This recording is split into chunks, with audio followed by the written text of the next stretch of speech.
Mamaya punta naman tayo sa pispa namin. Papakain tayo ng isda naming tilapia. So kita-kits dun. So ayan na po yung pispa namin. Ayun. Diyan tayo papakain ng tilapia.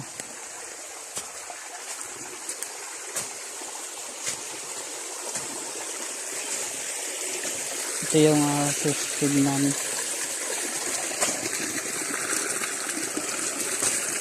Yun.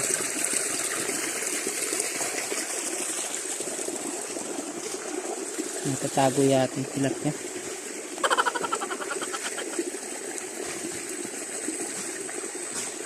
Ayun. Ayun.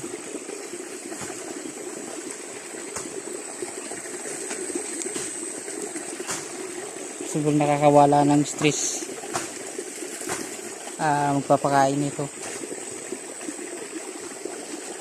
Ito yung isa sa stress reliever ko.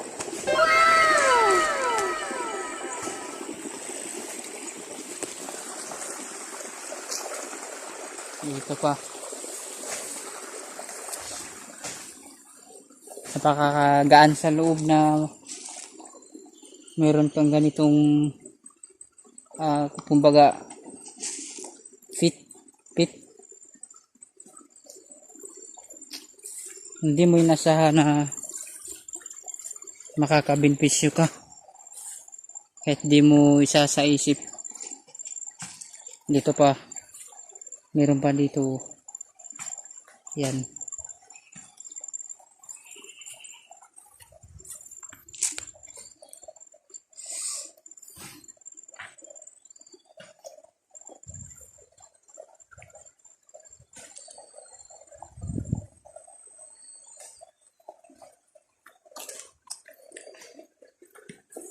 Marami kasi kaming stab. At kailangan pa kang lakarin para pagpakain. Tilapia. Medyo maputik nga lang kasi ulan. Ito yung huling ginawa naming stab. Yan. So ito pa.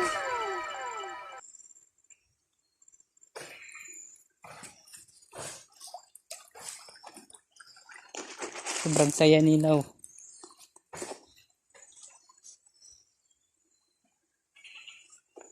Saya nila na nakakain nila. Sana all. Ano pa?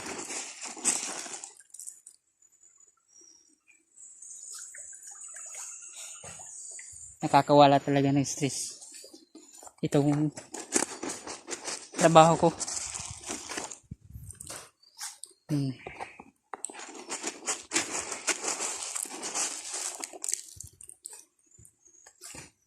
Busog na siguro to.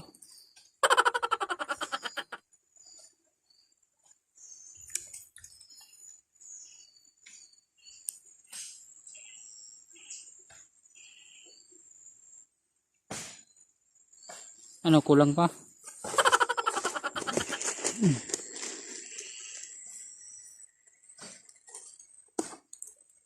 Yun.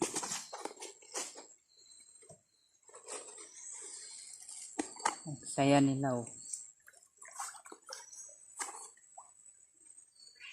Ito yung ginagawa natin araw-araw. Kailangan papakainin ko to sila ng 5 beses sa isang araw.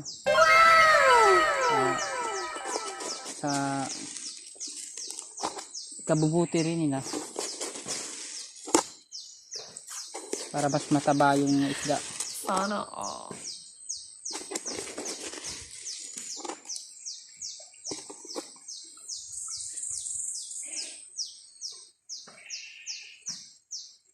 mamaya magpapakain na naman tayo ng mga manok. So wag sana kayong pipikit dahil babalik pa tayo. So kita-kits tayo.